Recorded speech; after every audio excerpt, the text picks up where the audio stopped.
ಮಾತನಾಡೋದಕ್ಕೆ ಸಚಿವರಾದಂಥ ಕೃಷ್ಣ ಬೈರೇಗೌಡ ಅವರಿದ್ದಾರೆ. ಅವರೊಟ್ಟಿಗೆ ಮಾತನಾಡಿಸ್ತಾ ಹೋಗೋಣ.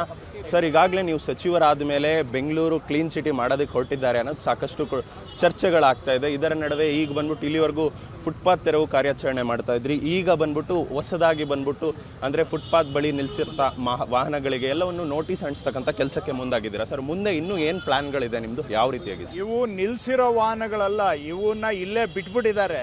ವಾರಗಟ್ಲೆ ಅದೇನು ಫುಟ್ಪಾತ್ ಅಂದರೆ ರೋಡ್ ಅಂದರೆ ಅದು ಪಬ್ಲಿಕ್ ಆಸ್ತಿ.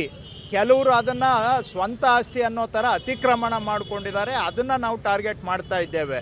ಎಲ್ಲ ನೀವು ಬರೀ ಏನು ಬೀದಿ ಬದಿ ವ್ಯಾಪಾರಿಗಳದ್ದು ತೆರವು ಮಾಡ್ತೀರಿ, ಕಾರುಗಳು ನಿಲ್ಲಿಸಿಕೊಂಡಿದ್ದಾರೆ, ಅದು ಏನು ಮಾಡ್ತಾ ಇದ್ದೀವಿ. ಅದನ್ನು ಕೂಡ 1 by 1 ಈ ಥರ ಟಾರ್ಗೆಟ್ ಮಾಡ್ತಾ ಇದ್ದೇವೆ. ಇದು ಸಾರ್ವಜನಿಕರಿಗೆ ಒಂದು ಓಡಾಡೋದಕ್ಕೆ ಅನುಕೂಲ ಆಗಬೇಕು. ಒಂದು ಕಡೆ ಈ ರೋಡ್ಗಳಲ್ಲಿ ಈ ಥರ ಗಾಡಿಗಳನ್ನ ಬಿಟ್ಬಿಟ್ಟು ಟ್ರಾಫಿಕ್ಕಿಗೆ ಇದರಿಂದ ತೊಂದರೆ ಆಗ್ತಾ ಇದೆ. ಟ್ರಾಫಿಕ್ ಸಮಸ್ಯೆ ಕಡಿಮೆ ಆಗಬೇಕು.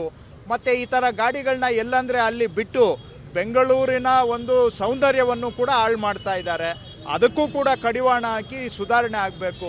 ಇವೆಲ್ಲ ಉದ್ದೇಶದಿಂದ 1 by 1 ಮಾಡ್ಕೊಂಡು ಹೋಗ್ತಾ ಇದ್ದೇವೆ. ಸರ್, ಈಗಾಗಲೇ ಫುಟ್ಪಾತ್ ತೆರವು ಕಾರ್ಯಾಚರಣೆ ನಡೀತಾ ಇದೆ. ಕೇವಲ ಬಂದ್ಬಿಟ್ಟು ಕೆಲವೊಂದು ಕಡೆ ಇನ್ನೂ ಕೂಡ ಆಗಿಲ್ಲ ಅನ್ನೋದು ಒಂದು ಚರ್ಚೆ ಆಗ್ತಿದೆ. ಜೊತೆಗೆ ಅವರಿಗೆಲ್ಲರಿಗೂ ಕೂಡ ಬೇರೆ ಏನಾದರೂ ಒಂದು ವ್ಯವಸ್ಥೆ ಮಾಡಿಬಿಟ್ಟು ಪರ್ಯಾಯ ವ್ಯವಸ್ಥೆ ಮಾಡಿ ತೆರವು ಕಾರ್ಯಾಚರಣೆ ಮಾಡಬೇಕಿತ್ತು ಅನ್ನೋದು ಒಂದು ಕಡೆ ಚರ್ಚೆ ಆಗ್ತಾಯಿದೆ. ಸರ್, ಅಲ್ಲ, ಈಗ ನಾನು ನಿಮಗೆ 10 ಬಾರಿ ಸ್ಪಷ್ಟವಾಗಿ ಹೇಳಿದ್ದೇನೆ, ಆದರೂ ಹೇಳ್ತೇನೆ, ನೀವು ಪದೇ ಪದೇ ಅದನ್ನೇ ಕೇಳ್ತೀರಾ. ನಾನು ಟಾರ್ಗೆಟ್ ಮಾಡ್ತಾ ಇರೋದು ಬರೀ 10% ರೋಡ್. ಇನ್ನು 90% ರೋಡು ನಾನು ಫ್ರೀ ಬಿಟ್ಟಿದ್ದೇನೆ. ದಯವಿಟ್ಟು ನೀವೇ ಅಲ್ಲಿಗೆ ಶಿಫ್ಟ್ ಆಗಿ ಸರ್ಕಾರ ಬಂದು ನಿಮ್ಮ ಜೊತೆಗೆ ನಿಂತ್ಕೊಂಡು ನಿಮ್ಮ ಬದುಕಿಗೆ ನಾವು ಸಹಾಯ ಮಾಡ್ತೇವೆ.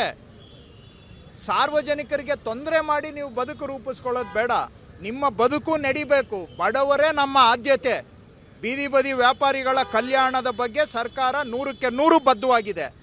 90% ರೋಡ್ ಇದೆ ಅಂತ ನಿಮಗೂ ಹೇಳ್ತಾ ಇದ್ದೀನಿ, ಅವ್ರಿಗೂ ಹೇಳ್ತಾ ಇದ್ದೀನಿ. ನೀವು ಪದೇ ಪದೇ ಅದೇ ಹೇಳ್ತೀರಾ ಅಂದರೆ ನನ್ನ ಭಾಷೆಯಲ್ಲೇ ಏನೋ ಸಮಸ್ಯೆ ಇದೆ, ನಿಮಗೆ ಅರ್ಥ ಆಗ್ತಾ ಇಲ್ಲ ಅಂತ ಅನಿಸುತ್ತೆ.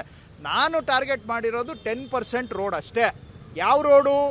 ಎಲ್ಲಿ ಹೆವಿ ಟ್ರಾಫಿಕ್ ಇದೆ, ಎಲ್ಲಿ ಹೆವಿ ಪಾದಾಚಾರಿಗಳು ಇದ್ದಾರೆ. ಯಾಕಂದರೆ ಅಂಥ ಕಡೆ ಫುಟ್ಪಾತಲ್ಲಿ ಬ್ಲಾಕ್ ಆಗಿಬಿಟ್ರೆ ಅವರು ನಡೆಯೋಕ್ಕೆ ರೋಡಿಗೆ ಬರ್ತಾರೆ.